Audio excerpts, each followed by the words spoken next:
راستے میں رکاوٹیں اور دیواریں جو ہیں وہ کھڑی کی جا رہی ہیں۔ یہ تمام چیلنجز اس وقت اس حکومت کو درپیش ہیں جس کا ان کے پاس جو ہے وہ کوئی حل موجود نہیں ہے۔ ویورز، آپ کو میں یہ خبر بھی دے دوں کہ ریڈ زون میں ایک انتہائی اہم ملاقات ہوئی ہے، اور آج اس ملاقات نے پاکستان میں بہت سارے حلقوں کو پریشان کر دیا ہے۔ لوگ سوچنے پر مجبور ہو گئے کہ کیا یہ ملاقات نظریہ ضرورت تھی، یا پھر گڈ کاپ اور بیڈ کاپ کا کھیل جو ہے وہ کھیلا جا رہا ہے، یا پھر اس کے پیچھے وہ عوامل کار فرما ہیں جو ہم نے 2 روز پہلے دیکھے۔ علی امین گنڈا پور صاحب جو کے پی کے ٹارزن ہیں، انہوں نے ملاقات کی ہے آئنسٹائن شہباز شریف صاحب کے ساتھ، اور اس ملاقات سے پہلے نوٹسز جاری کیے گئے ڈسٹرکٹ الیکشن کمشنر کی طرف سے، جس نے نوٹس جاری کرتے ہوئے جواب مانگا اور بلا لیا تھا کہ جناب آپ نے غلط بیانی سے کام لیا، اثاثے اور پھر جو گاڑی کا معاملہ ہے اس کے اوپر آ کر آپ کو جو ہے وہ بتانا پڑے گا۔ اور پھر یہ بھی حیران کن بات ہے کہ محمد کفیل صاحب، جن کا تعلق پاکستان یہ جو جمعیت علماء اسلام فضل الرحمان گروپ ہے اس کے ساتھ تھا، وہ لوگ جو اتحاد کے لیے جن کی طرف آپ نے ہاتھ بڑھایا گرینڈ الائنس کے لیے، وہی آپ کے خلاف چلے گئے، اور پھر جس شخصیت کو آپ فارم 45 اور 47 کی پیداوار کہتے تھے، آپ اسی کے ساتھ بیٹھ کر جو گفتگو کر رہے ہیں وہ کیا کہتے ہیں، یہ ذرا ملاحظہ کیجئے۔ علی امین گنڈا پور صاحب کی گفتگو اس حوالے سے، چونکہ لوگ پریشان بھی تھے اور پھر ان سے یہ سوالات پوچھے بھی گئے، وہ یہ کہتے ہیں کہ وزیر اعظم سے تمام امور پر مثبت انداز میں بات چیت ہوئی ہے۔ اس سے پہلے آپ نے ان کے نام رکھے، آپ ان کے بارے میں طرح طرح کی باتیں کرتے ہیں، لیکن آج آپ نے صوبے کے لیے ان سے ملنا جو ہے وہ مناسب سمجھا۔ پھر دوسری چیز جو انہوں نے کہی کہ ایسا کوئی مطالبہ نہیں کریں گے جو وفاقی حکومت کے لیے ناممکن ہو، وزیر اعظم نے یقین دلایا کہ صوبے کے واجبات ادا کریں گے۔ پھر تیسری چیز، وزیر اعظم سے ملاقات میں عمران خان کی رہائی کا بھی اور ملاقات کا معاملہ جو ہے وہ ہم نے اٹھایا۔ میں نے بتایا کہ سینٹ الیکشن ہے، متعلق عمران خان سے مشاورت کرنی ہے، اور وزیر اعظم صاحب نے الفاظ پر غور کیجئے کہ وزیر اعظم صاحب نے یقین دلایا کہ آپ کی عمران خان سے جلد ملاقات جو ہے وہ کروا دی جائے گی۔ پھر عمران خان سے سیاسی انگیجمنٹ ضروری ہے، اور سیاسی انگیجمنٹ ہوگی تو سیاسی مسائل کا حل جو ہے وہ ہم پیش کر سکیں گے۔ پھر علی امین گنڈا پور نے قیدیوں کی رہائی کا مطالبہ بھی جو ہے وہ شہباز شریف صاحب کے سامنے رکھا، اور وزیر اعظم صاحب نے یہ کہا کہ جناب کسی کے ساتھ ناانصافی نہیں ہوگی، کیونکہ جو بیانیہ ہے پاکستان تحریک انصاف کا کہ اگر کسی کے پاس کوئی ثبوت موجود ہیں تو ان کے مطابق کارروائی کی جائے، اور لوگوں کو بلا وجہ جیل میں رکھنا جو ہے یہ ناانصافی ہے، اور ریاست اگر یہ ناانصافی کرے گی تو اس سے بڑے ظلم کی داستان پاکستان کی سیاسی تاریخ میں نہ ہم نے دیکھی ہے، اور نہ ہی آنے والے وقت میں ایسے ظلم کی داستان پاکستان کی عوام جو ہے وہ دیکھے گی۔ ویورز، یہ جو سوال ہے نا کہ یہ جو ملاقات ہوئی ہے یہ کس مینڈیٹ کے مطابق ہوئی؟ کل ہم یہیں پر بیٹھ کر آپ سے بھی مخاطب تھے اور پوچھ رہے تھے آپ کی رائے کہ آپ کا کیا خیال ہے کہ علی ظفر صاحب نے یہ 3 نکاتی جو مفاہمت کا فارمولہ دے دیا، کیا یہ وائبل ہے؟ تو obviously اس کے اوپر تنقید ہوئی، اور جس طرح سے انہوں نے آپشنز رکھے، اور یہ سوال تھا کہ ان کے پاس کیا مینڈیٹ ہے جس کی بنیاد کے اوپر انہوں نے یہ 3 نکاتی مفاہمتی فارمولہ جو پیش کر دیا۔ اب علی امین گنڈا پور، یاد رکھیے گا، کے پی کے وزیر اعلیٰ ہیں، عمران خان کی پوری سپورٹ تھی، ان کے کہنے پر علی امین گنڈا پور جو ہیں وہ وزیر اعلیٰ کی کرسی پر بیٹھے، اور پھر ان سے یہ سوال بھی پوچھا گیا کہ آپ کے پاس کیا مینڈیٹ موجود ہے، اور کیا اس میں عمران خان کی مرضی شامل ہے یا نہیں شامل ہے۔ اچھا جی، اب جو سب سے اہم نکتہ ہے نا کہ ایسا بیان جو مجھے لگتا ہے، جو میری اسیسمنٹ ہے اور میرے سمیت بہت سارے لوگوں کی بھی یہی اسیسمنٹ ہے کہ ایسا اقدام عمران خان صاحب کی مرضی کے بغیر علی امین گنڈا پور جو ہے وہ نہیں اٹھا سکتے، اور ملاقات جو ہے وہ ان کی مرضی سے ہوئی ہے۔ ایک ایسے وزیر اعظم سے ملاقات کرنے آپ وزیر اعظم ہاؤس چلے گئے جسے آپ نے بہت سارے ناموں سے پکارا اور فارم 47 کا تانا بھی دیا۔ پھر ویورز، گنڈا پور شہباز ملاقات کیوں ہوئی؟ میں نے آپ کو اس سے پہلے بھی بتایا ہے کہ ایک تو صوبے کو مالی جو چیلنجز ہیں اور جو پیسوں کا معاملہ ہے، ٹیکسز کی ادائیگی کا معاملہ ہے، اور اگر وہ پیسہ نہیں ملتا تو یقیناً جو کے پی ہے وہ مشکل میں آ سکتا ہے یہ صوبہ، اور یہاں پر گورننس کے مسائل جو ہیں وہ ہو سکتے ہیں، کیونکہ صوبے کو چلانے کے لیے آپ کو پیسہ چاہیے۔ پیسہ کہاں سے ملے گا؟ وفاق آپ کو یہ ادائیگی کرے گا تو بات جو ہے وہ آگے بڑھے گی، اسی لیے یہ ملاقات جو تھی وہ ضروری تھی۔ پھر ویورز، کیا پاکستان تحریک انصاف گڈ کاپ اور بیڈ کاپ کا کھیل کھیل رہی ہے؟ تو ایک تاثر یہ بھی ہے کہ یہ بات درست ہے، لیکن کچھ دنوں میں مزید باتیں جو ہے وہ کلیئر ہو جائیں گی، کیونکہ اگر وفاق پیسہ نہیں دیتا اور آپ یہ معاملہ اٹھا کر عدالت لے کر چلے گئے تو پھر آپ کو بار بار عدالت کا دروازہ کھٹکھٹانا پڑے گا۔ علی امین گنڈا پور نے اور پاکستان تحریک انصاف میں کہیں نہ کہیں سیلف ریلائزیشن یہ موجود ہے کہ اگر ہم نے 5 برس تک حکومت کرنی ہے اور ایک سموتھ سیلنگ ہمیں چاہیے کے پی کے اندر اخراجات کے حوالے سے، پیسوں کے معاملے پر، تو ہمیں کنفرنٹیشن نہیں کرنی۔ لیکن سب سے اہم سوال یہ ہے ویورز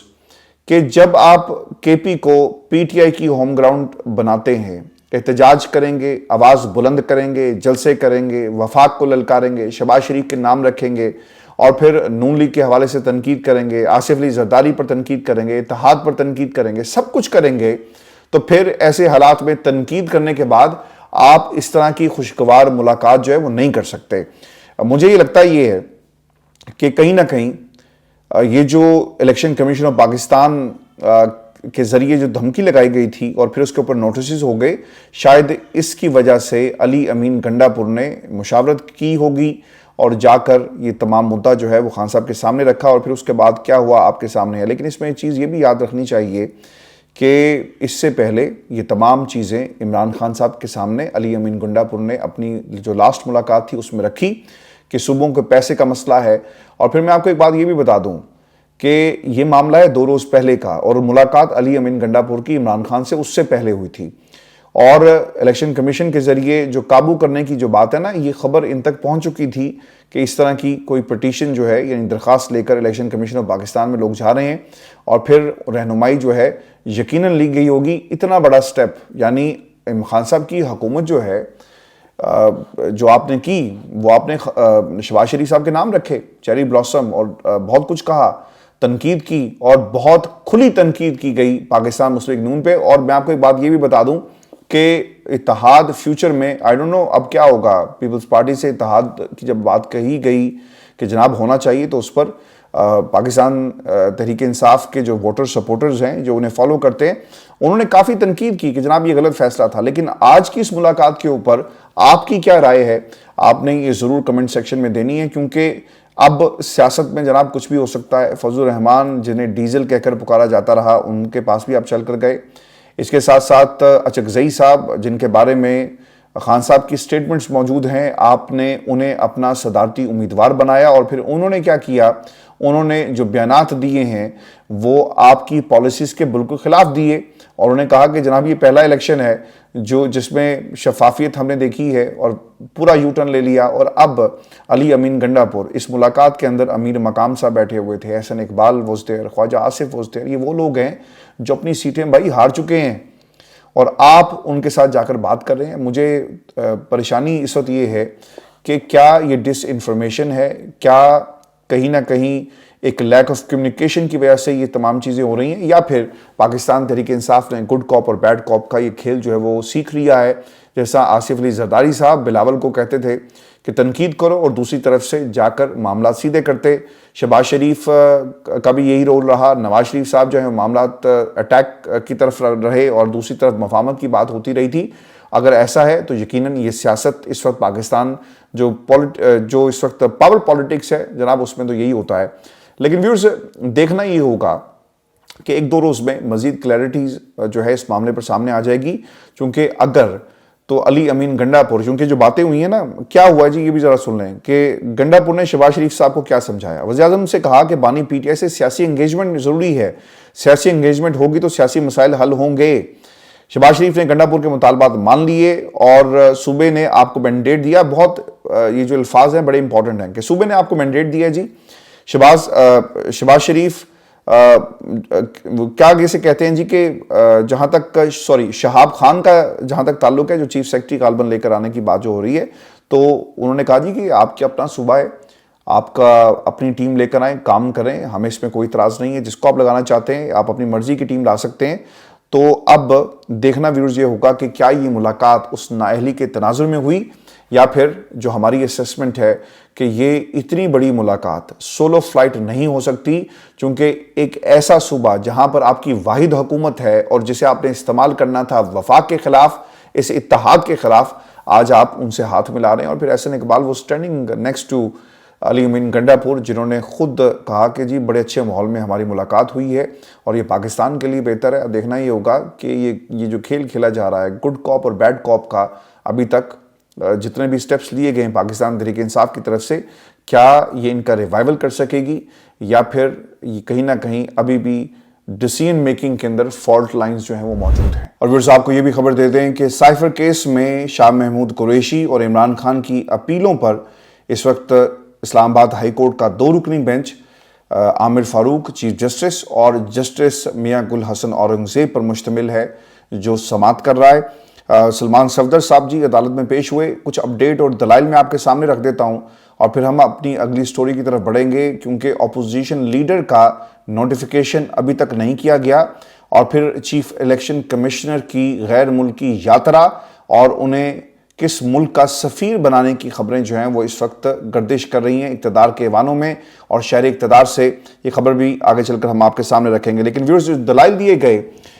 سلمان صفدر صاحب کی طرف سے اس کیس کے اندر، اور میں آپ کو ایک بات یہ بتا دوں کہ اسے قابل سماعت قرار دے دیا گیا ہے، کیونکہ یہ جو تھے آپ کے حامد علی شاہ صاحب، یہ آئے بینگ اے پروسیکیوٹر، انہوں نے ایک اعتراض یہ اٹھایا تھا کہ جناب اس کی اپیل نہیں ہو سکتی، ٹرائل کورٹ نے سزا دے دی تو معاملہ وہیں پر ختم ہو جاتا ہے. حالانکہ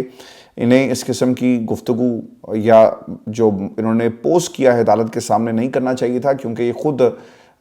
اس پورے عمل کو بہت اچھی طرح سمجھتے ہیں، لیکن کھیل کہیں اور سے کھیلا جا رہا ہے. یہ صرف جا کر اسکرپٹ جو ہے وہ پڑھ کر سناتے ہیں.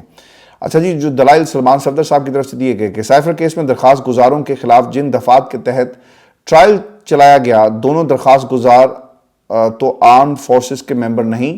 اور نہ ہی ان کا کورٹ مارشل ہوا ہے. انتہائی اہم نقطہ ہے جو سلمان صفدر صاحب کی طرف سے اٹھایا گیا. پھر پاکستان کرمنل پروسیجر لا میں ترمیم کر کے اپیل کا حق جو ہے وہ دیا گیا، کیونکہ جو کیس بنایا گیا ہے جس کرمنل پروسیجر لا کے تحت، وہاں پر اپیل کا حق جو ہے موجود ہے. پھر سلمان صفدر نے بھارتی عدالتوں میں کرمنل پروسیجر کا بھی حوالہ دیا جس میں اپیل کا حق جو ہے وہ دیا گیا. 1958 کرمنل لا اور 1976 کے حوالے بھی عدالت کے سامنے رکھے گئے. ویورز میں آپ کو یہ پڑھ کر اس لیے سنا رہا ہوں تاکہ ایک بیک گراؤنڈر اور جو دلائل سلمان صفدر صاحب کی طرف سے دیے جا رہے ہیں وہ آپ کو یاد رہیں، اور جب بھی یہ کیس آپ کے سامنے آئے تو آپ کو معلوم ہو کہ اس میں جو دلیل دی جا رہی ہے اور اس کا دفاع کیا آیا اور عدالت ان دلائل کو کس نظر سے دیکھ رہی ہے. سلمان صفدر صاحب نے سپریم کورٹ کے فیصلوں کا بھی حوالہ دیا جی کہ اسپیشل کورٹ کے فیصلوں کے خلاف ہائی کورٹ جانے کا حق ہے. یعنی ایک اسپیشل کورٹ بنتی ہے تو اپیلیٹ جو ٹریبونل ہے، یعنی جس اپیلیٹ جو پلیٹ فارم کہہ لیں جہاں پر اپیل ہو سکتی ہے، وہ ہائیسٹ یعنی اسلام آباد ہائی کورٹ پہلے نمبر پر، اور پھر اس کے بعد ڈویژن بینچ ہے، اور پھر سپریم کورٹ آف پاکستان کا بینچ ہوگا، سنگل بھی سن سکتے ہیں، پھر اس کے بعد لارجر بینچ بن سکتا ہے، یا پھر ثوابدید ہے جی یہ بھی چیف جسٹس آف پاکستان کی. اور پھر اگلی خبر میں آپ کو یہ دے دوں کہ ابھی تک اپوزیشن لیڈر کا نوٹیفیکیشن جو ہے وہ جاری نہیں کیا گیا. حکومت بنا لی لیکن اپوزیشن لیڈر کون ہے کسی کو کچھ معلوم نہیں ہے، اور جان بوجھ کر یہ کھیل کھیلا جا رہا ہے. پاکستان کی جو حکومت ہے وہ حکومت کرنا چاہتی ہے، خاندان حکومت کرنا چاہتے ہیں، لیکن اپوزیشن کا سامنا یہ لوگ نہیں کرنا چاہتے، اور یہی شاید پاکستان کی اسٹیبلشمنٹ کا بھی فیصلہ ہوگا. عمر ایوب صاحب جو ہیں انہوں نے یہ مطالبات فلور آف دا ہاؤس رکھے، قومی اسمبلی میں ایک تقریر کی، اس میں ان کا یہ کہنا تھا کہ فوری طور پر اپوزیشن کا نوٹیفیکیشن جو ہے وہ جاری کیا جائے. پھر پولیس کے انسپیکٹر مشتاق صاحب ہیں جی، جب یہ ارکان آ رہے تھے تو ان تمام کو روک لیا گیا. اب یار مسئلہ یہاں پر یہ ہے کہ لوگوں کی اتنی بڑی ہو جاتی ہے کہ وہ رولز اینڈ ریگولیشنز، اور ایک طرف علی امین گنڈاپور چلے گئے اور برف پگھل گئی، یا پھر یہ کھیل کھیلا جا رہا ہے، کچھ دنوں میں واضح ہو جائے گا. لیکن دوسری طرف ایک انسپیکٹر ارکان اسمبلی کو روک رہا ہے، اور obviously کسی کی شے پر روکا گیا ہوگا جو اس کا استحقاق نہیں تھا، اور یہ بھی دیکھنا ہوگا کہ اس کے اوپر باقاعدہ کیا فیصلہ جو ہے وہ کیا جاتا ہے. اور پھر عمر ایوب صاحب جب یہ بھی کہتے ہیں کہ عمران خان کی ملاقاتوں پر پابندی عائد کر دی گئی ہے، سیکیورٹی وجوہات کو بنیاد بنا کر ان کی ملاقاتوں پر پابندی لگائی گئی، ہم اس اقدام کی بھرپور مذمت کرتے ہیں. اور ایک انکشاف انہوں نے ویورز یہ کیا ہے کہ پاکستان تحریک انصاف کی 20 سیٹیں ایسی ہیں